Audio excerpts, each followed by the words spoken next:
Calculate the electric field at a point P due to a uniformly charged rod of length capital L having a charge density lambda as shown in the figure.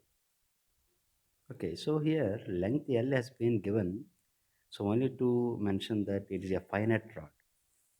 So what we have to find? So we have to find the electric field due to a finite rod of charge. So infinitely long line of charge already we have found in the PU.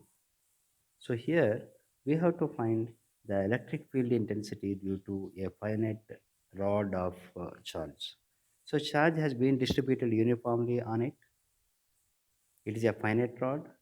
So here, so one end makes an angle alpha.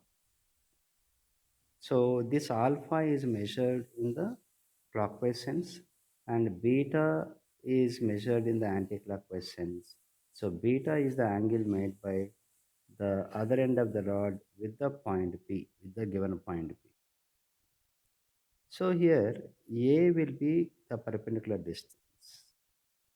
A will be the perpendicular distance of that point P from the rod.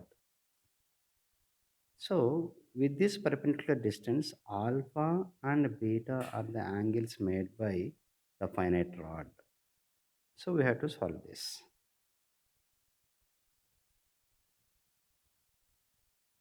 Okay. Here we apply Coulomb's law only. So to derive this, we apply Coulomb's law, not Gauss's law.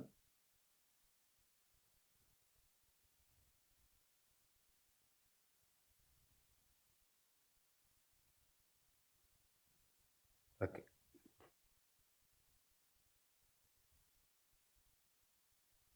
Cl.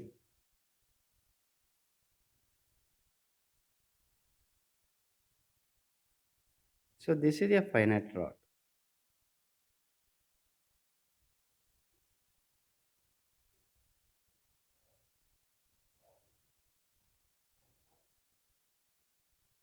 Of charge.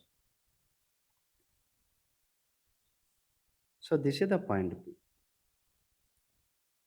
Consider a small amount of consider a small element. So divide this entire rod of charge into small elemental charges.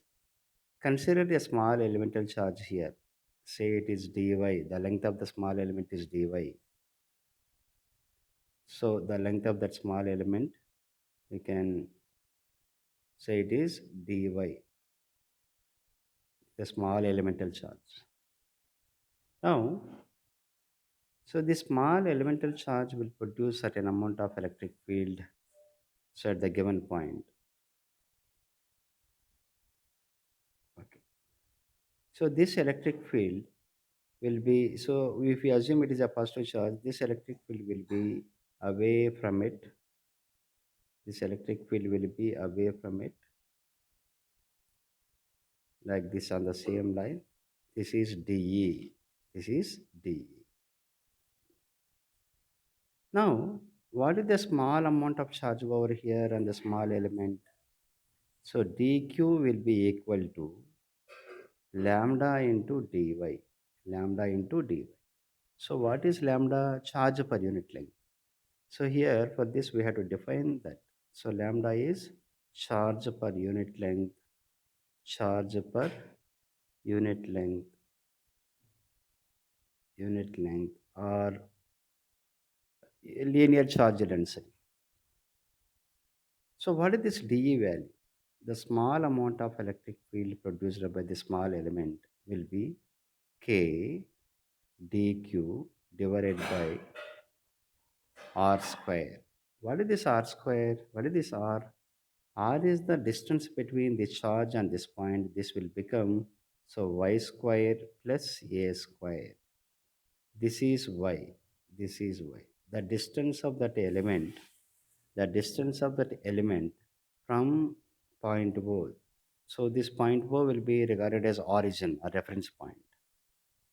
So by applying Pythagoras theorem, so we will get the hypotenuse value r equal to root over y square plus y square. So this is the R value.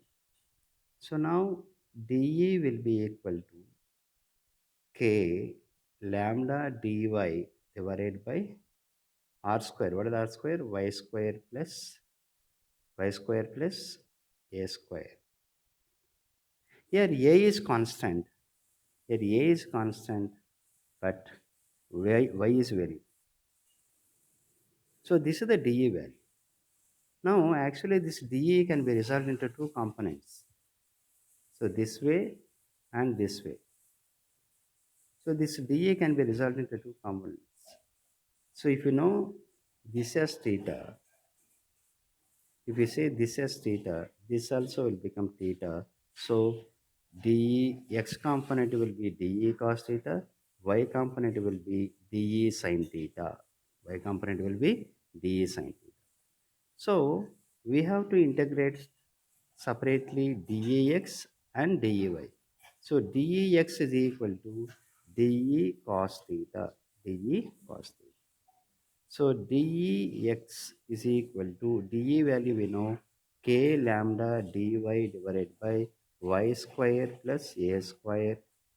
So into cos theta value in this right angle triangle cos theta value will be a divided by so root over y square plus a square. So you will be getting here dEx is equal to k lambda. So a dy divided by y square plus a square whole power 3 by 2. So when we integrate this integral dEx. Integral dEx is equal to integral dEx is equal to k lambda into a dy divided by y square plus a square whole power 3 by 2. So this is the dEx value. So if you integrate on both sides, so you'll get the dEx value, x component of electric field. So the value of this integral is 1 by a sine theta. So what is the theta I tell you? 1 by a sine theta. Okay. So remember this till here. So you'll get this integral. This is the integral k lambda into integral a dy divided by y square plus a square whole power 3 by 2. Okay. So now,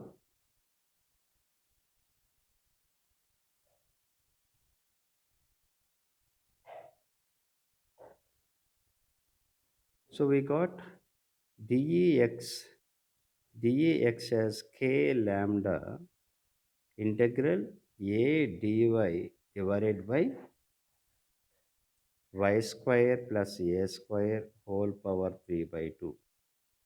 So the total x component will be the value of this integral is 1 by a sine theta. What are the theta? So the limits of theta are minus beta to alpha. So in the very first diagram I have shown you this. So in the very first diagram, say this is a finite line of charge. So this is the point P. Now the distance is A. See the ends of the rod will make an angle alpha and beta. So this theta is nothing but the final angles. The theta is nothing but final angles here. So here y variable will convert into theta. To cover the entire charge on the rod, so theta should vary from minus beta to plus alpha. To cover the entire charge, so the theta should vary from minus beta to alpha. So when theta varies from minus beta to alpha, so the whole charge will be covered. So why minus beta? Because beta is measured in one sense, alpha is measured in the other sense. So if I substitute that, so Ex is equal to, it will be k lambda here. So it will be equal to k lambda divided by a into sine alpha upper limit minus lower limit. But sine of minus theta will be minus sine theta. So we will be getting k lambda divided by a into sine alpha plus sine beta. Similarly, you can work out for y component of field. So similarly, if you work out for y component of field, so y component of field will be equal to k lambda divided by a into cos alpha minus cos beta. Similarly, if you work out for y component of field.